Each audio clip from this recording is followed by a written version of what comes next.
Bonjour à toi chers spectateurs, aujourd'hui parlons du long métrage Poesia sin fin d'Alejandro Jodorowsky. L'histoire c'est celle du jeune Alejandro Jodorowsky qui vit au Chili dans les années 50 et qui ne rêve que d'une seule chose, c'est d'être un grand poète. Le problème c'est que ses parents ont envie qu'il devienne un grand médecin.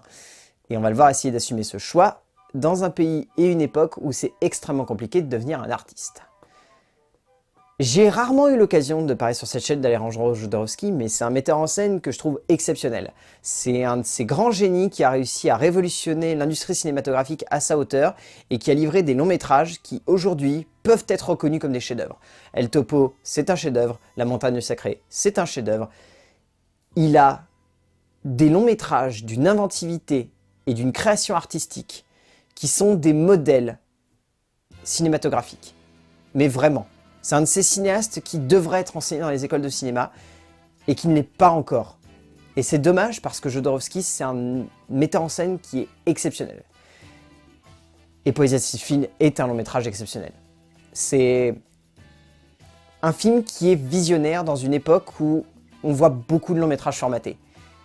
Et à sa manière, Poesia sin fin est une anormalité d'une positivité absolument folle qui rafraîchit les salles obscures hexagonales et qui donne envie de se dire qu'aujourd'hui encore, dans un monde où on nous fait croire que l'industrie cinématographique n'est pas inventive, un auteur comme ça, à sa hauteur, peut apporter de l'inventivité au 7e art.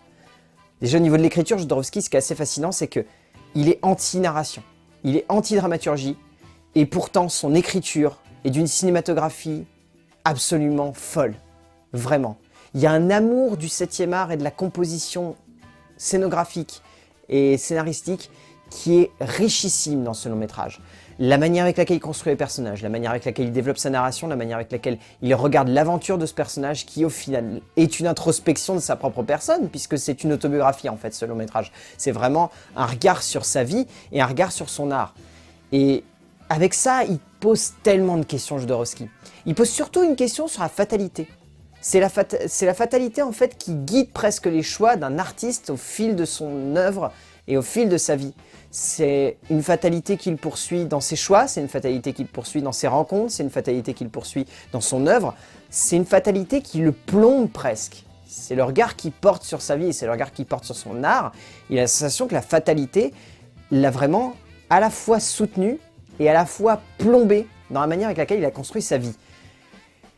Et c'est peut-être là qu'il y a un gros défaut dans Poesia sin fin, c'est que c'est tellement un regard introspectif sur sa propre vie que Jodorowsky ouvre tellement de portes et tellement de possibilités à l'interprétation qu'au bout d'un moment il nous perd. Parce qu'en gros, c'est fascinant les longs métrages comme ça, où on peut analyser tel plan ou telle écriture ou tel dialogue de plein de manières. Mais quand il y a trop de portes qui s'ouvrent, on se perd en tant que spectateur. On ne sait pas quel regard porter sur ce personnage. On ne sait pas quelle manière et quelle interprétation on doit avoir sur tel instant de sa vie. Et c'est le problème de Poesia sin fin, c'est qu'il y a tellement de portes ouvertes à l'interprétation, sur la fatalité, sur la possibilité de regarder ailleurs, sur le fait de s'émanciper de ses parents pour assumer un choix, sur le fait de trahir ses amis pour finalement découvrir que l'on n'avait pas forcément besoin d'eux. Il y a tellement d'interprétations et tellement de regards possibles qu'en fait le long métrage nous perd un peu. Mais là où le long métrage ne nous perd pas du tout, c'est au niveau de la mise en scène. Jodorowsky reste encore aujourd'hui l'un des cinéastes les plus inventifs de sa génération. À 87 ans, ce mec-là est capable de te pondre 10 idées à la seconde sur chaque plan. La manière avec laquelle il va jouer avec la lumière, la manière avec laquelle il va jouer avec les décors, la manière avec laquelle il va jouer sur le cadrage, sur la composition de ce cadrage, sur la scénographie, sur le mouvement de la caméra, sur l'interprétation que l'on peut avoir du mouvement, l'interprétation que l'on peut avoir d'un costume, l'interprétation que l'on peut avoir de la composition d'un cadre. Enfin, il y a des jeux qui sont d'une fascination absolument dingue. C'est magnifique de voir des longs métrages où les cinéastes se permettent autant d'inventivité sur chaque plan. Et comme dit au début, là où aujourd'hui on voudrait nous faire croire que la production audiovisuelle est formatée, Poesia sin fin est l'un des plus bels exemples que l'on peut encore réinventer le 7e art en 2016. Waouh! C'est saisissant comme film. Esthétiquement, ça nous retourne. C'est extrêmement compliqué d'en parler parce que c'est vraiment un long métrage qui parle avec le cœur et qui parle avec l'essence même du cinéma, c'est-à-dire de l'émotion. Et chaque cadrage est un déballage d'émotions tellement intense, tellement vif, tellement pur, qu'on se sent emporté dans un élan subjugant. Et j'en perds mes mots, tellement c'est impressionnant. Mais ce long métrage est visuellement totalement abouti. Le jeu avec les couleurs, enfin, il y a des scènes, la scène du carnaval de fin de film est étonnante, belle, pure, intense. Les jeux avec les miroirs, les jeux avec la simplicité de certains décors. Jodorowsky joue vraiment avec la simplicité de certains décors. Il y a des décors qui sont épurés au maximum et qui sont d'une beauté fascinante. Il y a une scène de cirque. Waouh! Il utilise le décor avec une telle force. C'est ouf! Vraiment! Et puis il y a une introspection, une dernière introspection dont il faut absolument parler, donc je garde un peu de temps là-dessus. Les acteurs. C'est une putain d'introspection de la part d'Alejandro Jodorowsky. Parce que déjà, il joue dedans. Il joue lui. Aujourd'hui, à 87 ans. Son fils joue son père, Brantis Jodorowsky. Et son petit-fils, Adan Jodorowsky, joue Alejandro.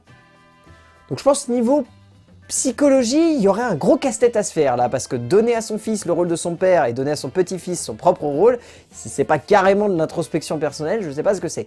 Mais en tout cas, une chose est sûre, Adan et Brantis Jodorowsky sont deux acteurs qui sont absolument saisissants et qui livrent des interprétations qui sont juste folles.